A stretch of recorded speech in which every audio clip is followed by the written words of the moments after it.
की स्टार्टिंग होती है जहाँ पर एक फैमिली है जो अपना पिकनिक मनाने के लिए एक बहुत अच्छे रिजॉर्ट पे जा रही है। वहाँ उस फैमिली के 2 बच्चे भी हैं और पति और पत्नी। दोनों बच्चे अभी काफ़ी छोटे-छोटे हैं। एक 6 साल का है, एक 11 साल की है। एक वक्त पे जब वो लोग स्विम सूट पहन के दोनों बच्चे रेडी रहते हैं तो उसका डैड बोलता है, अरे इस पे तो लिखा है कि बच्चों का बीच पे जाना मना है। तो दोनों सोचते हैं कि अरे ये तो हमेशा लिखा रहता है सेफ्टी के लिए।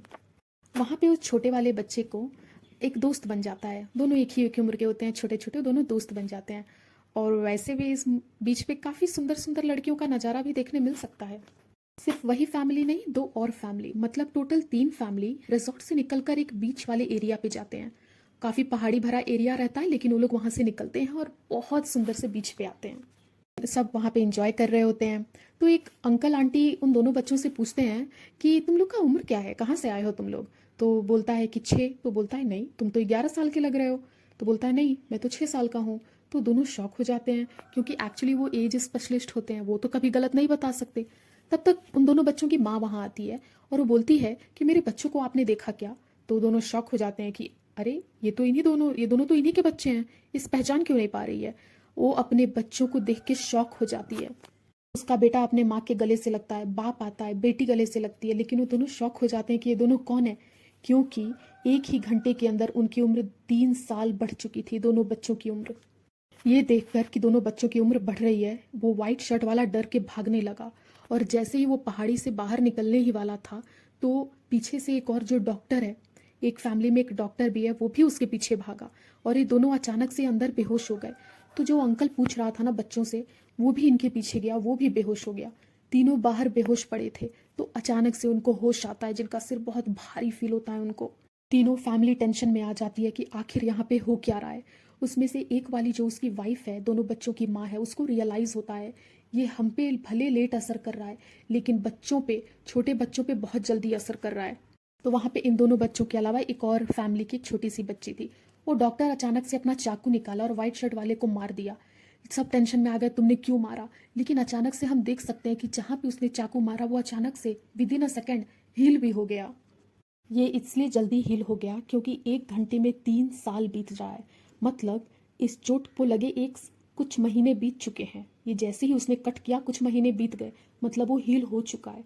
अचानक से उसकी पत्नी बेहोश हो जाती है, जो उन दोनों बच्चों की माँ रहती है। उसकी पत्नी को ना एक बीमारी था, ट्यूमर था उसके पेट में। उम्र बढ़ने की वजह से ट्यूमर का भी वक्त जल्दी आ गया, तो उसकी वजह से वो मरने लगी थी। लेकिन वहाँ पे एक डॉक्टर था जिसने उसके पेट को काट कर वो ट्यूमर बाहर निकाल लिया। और हम देख सकते हैं कि अचानक से जहाँ पर उसने काटा वो हील भी हो गया। थोड़ी देर में उसकी पत्नी को होश आ जाता है। ये दोनों बात, ये सारा का सारा परिवार उसके पत्नी के देख ही रहा होता है, सब डिस्कशन चल ही रहा होता है। वो उसका बाप और माँ फिर से अपने बच्चों को ढूंढने लगते हैं, कहाँ गए बच्चे? तो दोनों वहाँ पे दूर पे रहते हैं, एक वाले का बेटा और वो दूसरे वाले फैमिली की बेटी। और हम यहाँ पर देख सकते हैं कि वो दोनों बहुत बड़े हो चुके हैं और एक्चुअली वो लड़की प्रेग्नेंट है। इसका मतलब ये है कि जब ये दोनों छोटे छोटे थे तो इन दोनों ने कर लिया। तो अब यहाँ जो कि यहाँ पे समय बहुत ज़्यादा जल्दी बीत रहा है, तो ये प्रेग्नेंट भी हो गई, 5 महीने की ये प्रेग्नेंट हो चुकी है। सब टेंशन में आ गए कि क्या करें क्या करें। तो उसको लेटा कर उसके पेट को काट कर बच्चे को निकाला जाता है। हालांकि बच्चा मरा हुआ निकलता है पर उस बच्चे को निकाल दिया जाता है। मैं आपको एक बात बता दूं, किसी ना किसी रीज़न से यहाँ पर 3 परिवार आए हैं, जिन तीनों परिवार में सबको कोई ना कोई बीमारी है। ये इसके माँ को ट्यूमर था, बाप को कुछ प्रॉब्लम है, वो जो डॉक्टर है जिसने चाकू मारा वो साइको है, उसको मेंटली प्रॉब्लम है। उसकी जो वाइफ है, उस डॉक्टर की पत्नी, उसको एजिंग का प्रॉब्लम है। और जो दोनों अंकल आंटी हैं उसमें से एक को लकवा की बीमारी है। मतलब सबको कोई ना कोई डिसीज़ है बॉडी में। वो डॉक्टर साइको होने की वजह से उसने वाइट टी शर्ट वाले को मार दिया और एक पागल है। हालांकि थोड़ी देर बाद उससे जाकर धीरे से उसका चाकू छीन लेते हैं। सब डिसाइड कर रहे हैं कि क्या करें, यहाँ से बाहर कैसे निकलें। पानी तो ये पूरा समुद्र है, कहाँ जाएंगे? इस पहाड़ के उधर जा नहीं पा रहे हैं, बेहोश होके गिर जा रहे हैं। अचानक से एक लाश तैरते हुए आती है समुद्र में से। वो लाश किसी और का नहीं, वो अंकल आंटी में से अंकल का लाश था। आंटी लेके बहुत रोने लगती है। ये जो लड़की प्रेग्नेंट थी अभी सोच रही है कि मुझे यहाँ से निकलना है, तो उसने अपना दिमाग लगाया कि ठीक है, ये पहाड़ के अंदर से नहीं जा सकते तो हम ऊपर से जाएंगे। वो चढ़ते हुए जाती है, सब उसको रोकते हैं लेकिन वो चढ़ते हुए जा रही होती है। आखिर वो उस पहाड़ पे थोड़ी दूर ऊपर चढ़ी ही थी कि बेहोश होकर नीचे गिर के मर जाती है। जो डॉक्टर की पत्नी थी वो बहुत जल्दी बूढ़ी होते जा रही थी और अपना चेहरा छिपा के भाग रही थी। वो दोनों सबने सोचा कि ठीक है, आज इस वक्त अंधेरा है, एक काम करते हैं, ट्राई करते हैं पहाड़ के अंदर से जाने का। जा रहे थे, लेकिन वो जो चेहरा छिपा रही थी वो पूरी तरह से पागल हो गई थी। इन दोनों ने लाइट ऑन किया तो बोलती है लाइट बंद करो, मेरा चेहरा मत देखो, लाइट बंद करो। और वो एक भूत की तरह दिख रही थी। इधर अब वो पागल आदमी इन दोनों बच्चों के माँ बाप पे अटैक कर देता है। वो कर ही रहा होता है, तब तक उसकी पत्नी एक जंग लगा हुआ चाकू लाके उस डॉक्टर को मार देती है। अब जैसे कि आप जानते हैं कि यहाँ समय बहुत तेजी से बीत रहा है, तो उसको पूरा उसके बॉडी में जहर फैलने लगता है। बहुत जल्दी ही 1 मिनट में पूरा वो जंग लगा हुआ जहर उसके बॉडी में फैलने लगता है और वो वहीं पे मर जाता है। दोनों पति पत्नी बैठ के सोच रहे होते हैं कि हमें नहीं पता कल सुबह हमारी आंख खुलेगी कि नहीं, शायद हम बूढ़े होके मर चुके होंगे। तो वो दोनों एक दूसरे को सॉरी कहते हैं हर चीज़ के लिए। चारों परिवार साथ में बैठा रहता है, लेकिन अचानक से उसका बाप मर जाता है बूढ़ा होकर। उसकी माँ जाने लगती है समुद्र की तरफ उदास होके, लेकिन अब वो भी मर जाती है। दोनों बच्चे अपने माँ बाप को देख रहे होते हैं। अगली सुबह वो भाई बोलता है कि देखो, अगर हम लोग रहे एक दिन और तो शायद आज रात तक हम भी मर जाएंगे। वो दोनों ये बात सोचकर समुद्र में सोचते हैं कि हम अब इस नदी से बाहर निकलेंगे, इस समुद्र को तैरते हुए जाएंगे। वो लोग तैरना स्टार्ट करते हैं। अब हम असलियत देख सकते हैं कि ये सब कुछ पे नज़र रखा जा रहा था।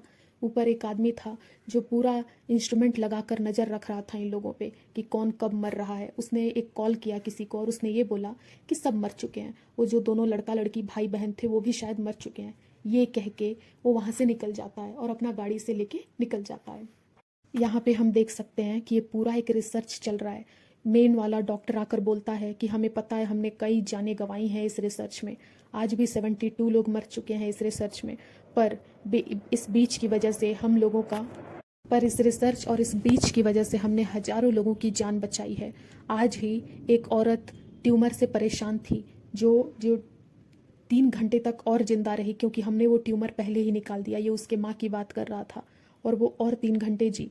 इसका मतलब है हम सफल हो रहे हैं। वो दोनों भाई बहन निकलते हैं और बीच पर एक्चुअली एक पुलिस वाला था।